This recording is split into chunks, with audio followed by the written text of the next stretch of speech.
I gave my best friend's sister a massage. Then she whispered, "You make me feel alive."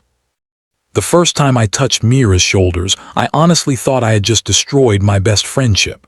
It was late at Nate's bookstore. The street outside was quiet, and the rain tapped the front windows like it was asking to come in. The whole place smelled like old paper, dust, and burnt coffee from the pot Nate called classic, but tasted like regret. I was behind the counter with my laptop open, pretending to work on a spreadsheet. The truth was, I was hiding there because my life felt like a mess I could not sort out. Nate was in Chicago for a week at some book fair. He trusted me to keep the shop running. We grew up together. Same high school, same late-night pizza runs. Same stupid plans we never did. Now he ran the family bookstore just outside Boston. I was the guy filling in, 24 years old, still not sure what I wanted from my own life. When the bell above the door jingled, I looked up, ready to tell some late customer we were closed. It wasn't a customer.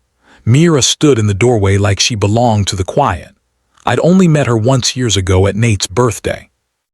Back then I was a kid, and she seemed like a calm adult who had life figured out.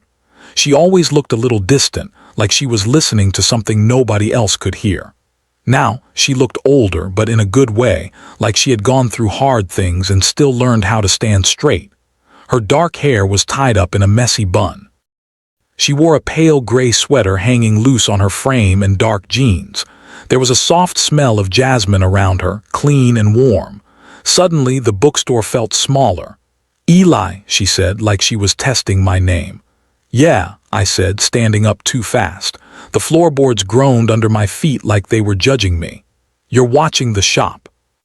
"Yeah, he's out of town," I added, trying to sound normal. She nodded and let her eyes move over the shelves. The old wooden ladder, the crooked quiet. This place still feels the same, like my childhood never left. "It smells the same too," I said, trying to keep things casual. A small smile pulled at her mouth. Not a full smile, but enough to make my chest feel tight in a way I didn't want to think about. She walked deeper into the shop, fingers sliding over book spines like she knew them all. She stopped at the classics, pulled out a worn copy of Pride and Prejudice, and held it carefully.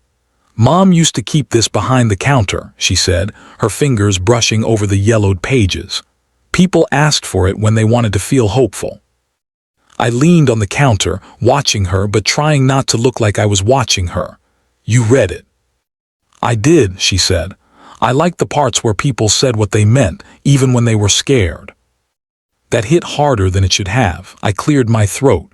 "So, you're in town for a visit." "For a few days," she said, still looking at the book. "I've been helping Nate with some things, paperwork, family stuff."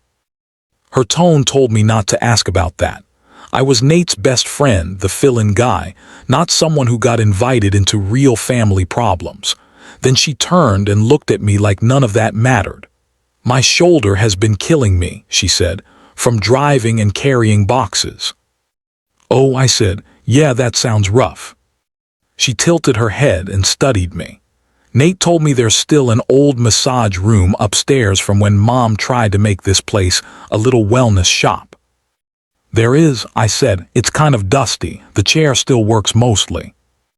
Mira stepped closer to the counter and lowered her voice, even though we were alone. "Do you think you could help me?" she asked. "Just for a few minutes. I can't get this not to let go." My brain knew all the reasons to say no. This was my best friend's sister. She was older than me. She was calm, self-controlled, and clearly used to doing things on her own, but she didn't ask in a flirty way. She sounded tired and honest. She sounded like she trusted me. That trust was worse than any flirt.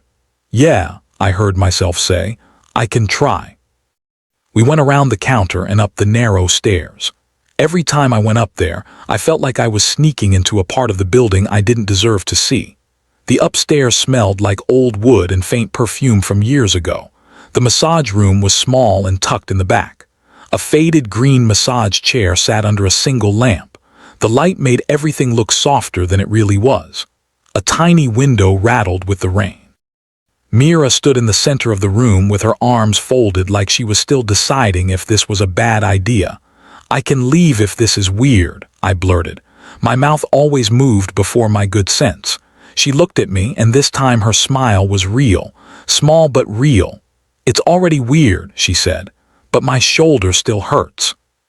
She sat down slowly in the chair like she was handling something fragile. She slid the neck of her sweater off one shoulder, just enough to show a black tank strap and the curve of her upper back. Nothing about it was dirty. It was just a shoulder, but my face went hot like I was 15 again. "Light pressure," she said quietly, "just here." I stepped behind her. My hands hovered in the air for a second. Then I finally placed my fingers on her shoulders. The muscle under my touch was tight, like a rope pulled too hard. I started slow, pressing in small circles like I had seen in videos. I tried to act like I had done this 1,000 times and not like my heart was trying to punch its way out of my chest. Mira let out a breath that sounded like she had been holding it all day. "That spot," she murmured. I focused on what I understood. Tension, pressure, release. My hands got steadier. The room stayed quiet except for the rain and the soft hum of the old chair. After a minute, Mira spoke again. Her voice was low and almost surprised. "You're actually good at this." I almost laughed. "I'm not. I'm just trying not to mess up."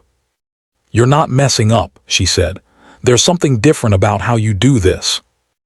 You're doing what he never did." I almost stopped when she said that. "What do you mean?"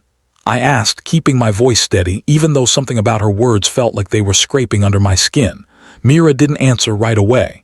She shifted slightly in the chair, trying to find a more comfortable position, I guess, but I couldn't stop thinking about her words. She let out another breath, but this time it sounded deeper, like a weight was finally lifting. "You're doing what he never did," she repeated, her voice quieter. "My ex. He didn't know how to listen to me, how to actually help when I needed it. It was always about what he wanted, not what I needed." The air in the room suddenly felt thicker, heavier, like we were holding something too big to say. My fingers pressed a little deeper into her shoulder, not on purpose, just because I was trying to focus on the task at hand, but it was getting harder to concentrate. "Sorry," she said, breaking the silence. "I didn't mean to make this about him." I shook